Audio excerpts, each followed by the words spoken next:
Hi everyone, welcome to today's class, and today I'm going to look at we are still on financial leverage and theory of capital structure, and today we are going to look at the various degrees of financial gearing. In the introductory part of this topic, financial leverage and theory of capital structure, we define financial leverage as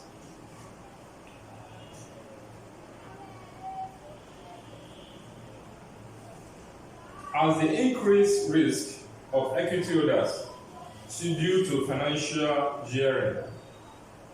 Financial leverage or financial risk is said to be the increased risk of equity holders due to financial gearing. And I also said that a company is said to be geared if the company has an element of debt in its capital structure.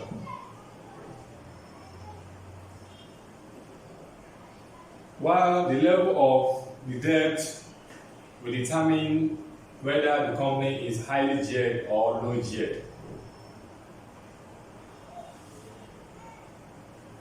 And why is it that debt constitutes a financial risk to the equity holders? It's simply because the debt holders tends to receive their interest either whether the company makes profit or not. So therefore, what I'm saying in essence is that it tends to do or to constitute risk. If it's going to involve paying their interest with the fund of the shareholders, the company will go as far as doing that. So that is why we said it's constituting a risk to the equity holders. Now today I'm going to look at the various degrees of financial gearing. The first is what? The first gearing, we are looking at the gearing in terms of first gearing, second gearing, still have the third and fourth gearing. But let's look at the first and second gearing now. The first gearing, the formula for computing the first gearing is what? Fixed interest capital plus preference share capital all over shareholders fund. The shareholders fund we are talking about there is the equity fund. Or they are seen as the shareholders of the company. So what is this gearing, first gearing, trying to measure?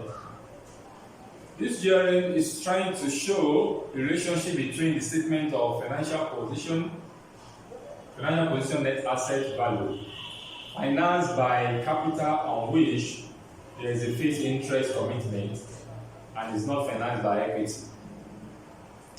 That is, we are trying to look at the relationship that is in between what the net assets and debt and the fund that are not equity, that is not what the equity fund. We are measuring the relationship that exists between what? Any form of financing, any form of expenditure, any form of what? Value, the net asset value to a relationship to any fund that is not financed with equity fund. It shows the relationship between the statement of financial position net asset value. So you are looking at the net asset value relationship to the source of funds that are not equity fund. That is, we are trying to measure the another fund in relationship to the shareholders fund. So what percentage did the another fund have to that of the shareholders fund? That is what percentage of any source of finance, other source of finance, except the equity fund, has over the equity fund. What's the relationship that exists? What's the ratio that we have between the two? So what percentage of asset fund do we have to share the equity fund? That is what the first gearing is trying to measure. And second gearing So looking at fixed interest capital, the formula is what? Fixed interest capital plus preference share capital. Fixed interest capital plus preference share capital all over capital employed. Fixed interest capital, which is what? Debenture. Fixed interest capital, debenture plus preference share capital all over capital employed. So what is this trying to measure?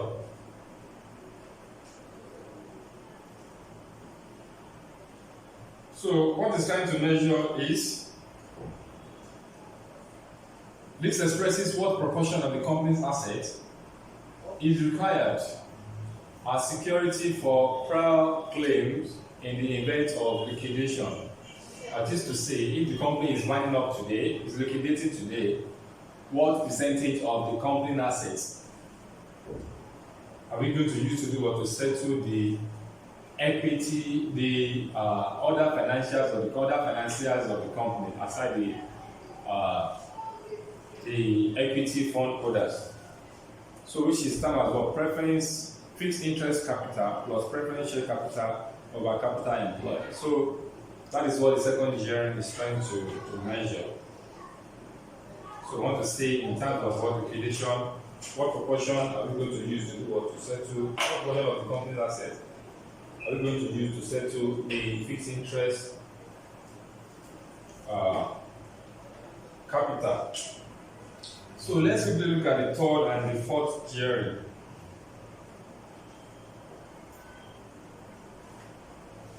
The third and the fourth gearing.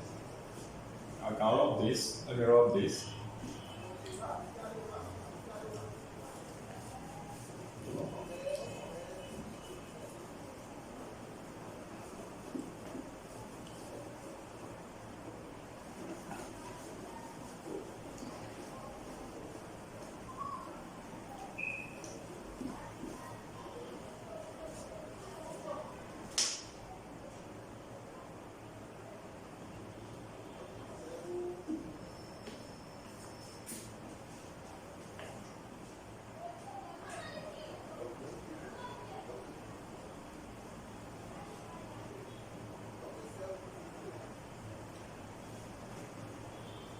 So I need to rub it very well so that you can see what I'm doing here.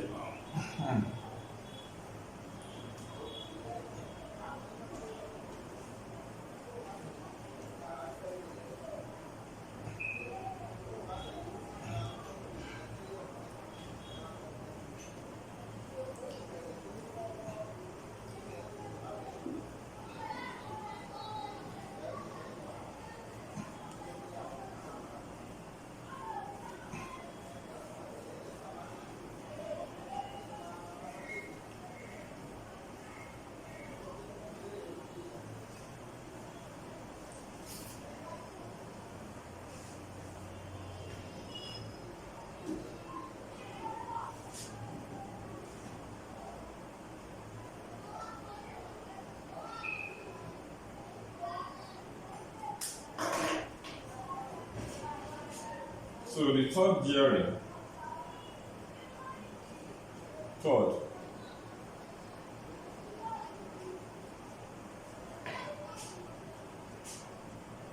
gearing.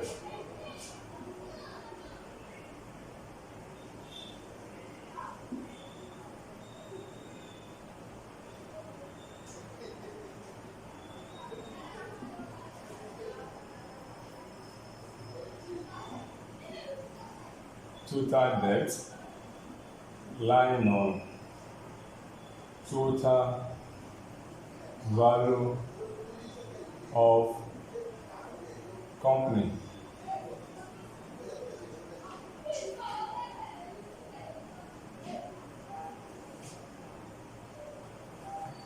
That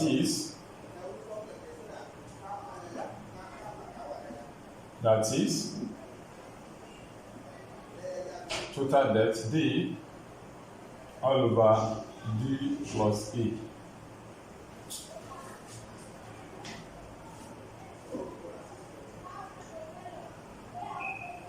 Where D is equal to total debt. Total debt.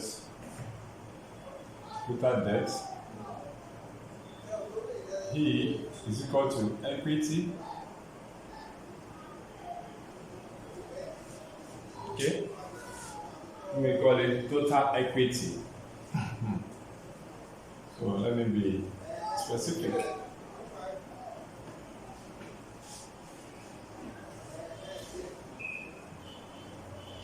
Total equity.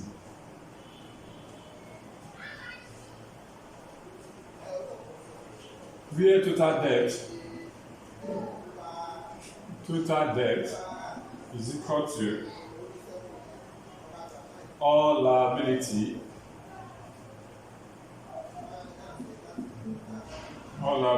of the company.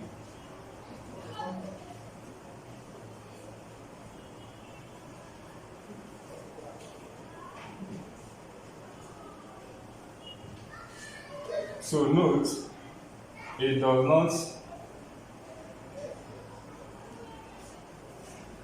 however, include preference share capital.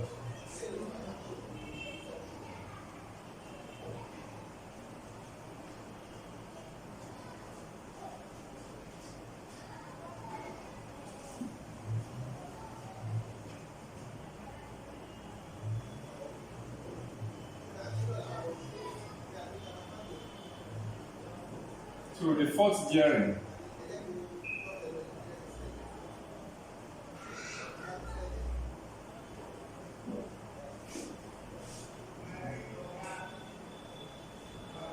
interest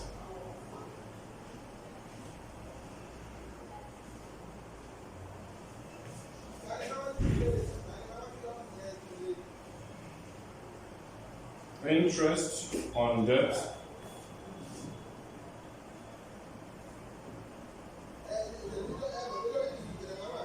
all over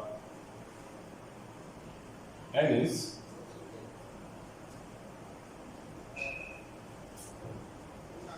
before interest and tax.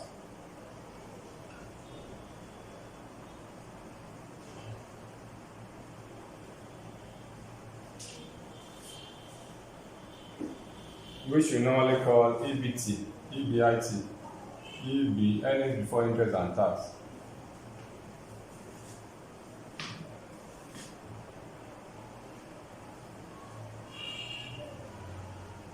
So it can be asked to calculate operating gearing.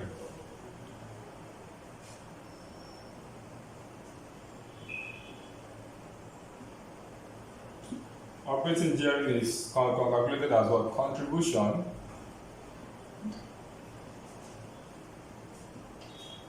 all over earnings, EBIT, earnings before interest and tax.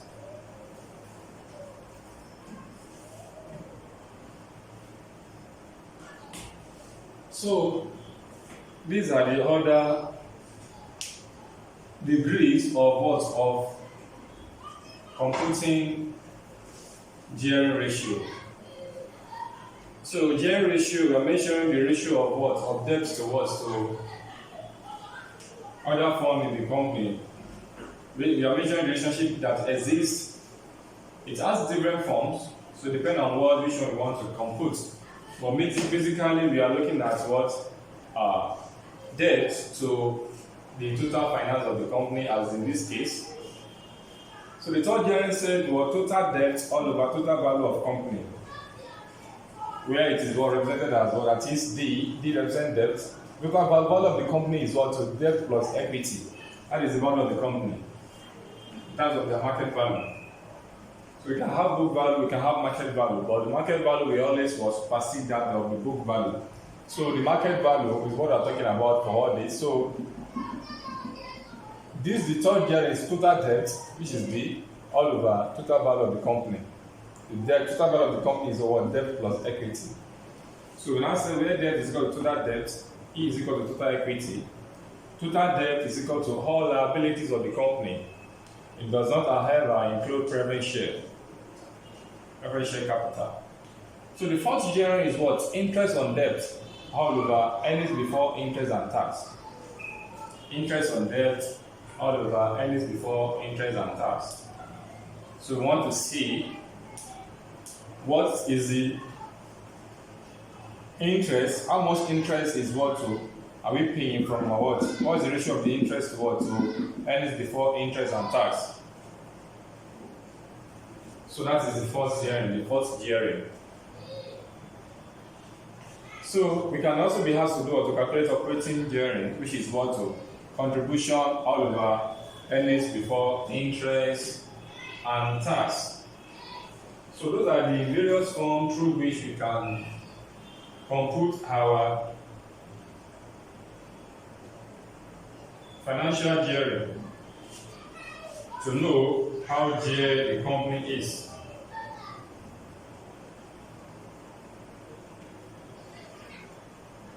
So at this point, we can see the various degrees. So what are the advantages of, we have been talking about what? Debt finances in a company. That is, we are looking at, we said if the company has what? Debt in its capital structure is said to be geared. So why do we now have debt in the capital structure of a company? Why do we have debt in the capital structure of a company? So what are the advantages?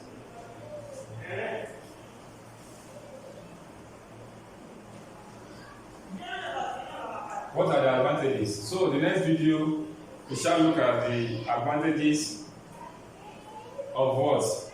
Of having debt in the capital structure of a company. So watch out for the next video for the advantages and what disadvantages of what? Of debt in the capital structure of a company. Why do we have it? So we test to see why we have it. Alright, so see you in the next video. Thank you and God bless.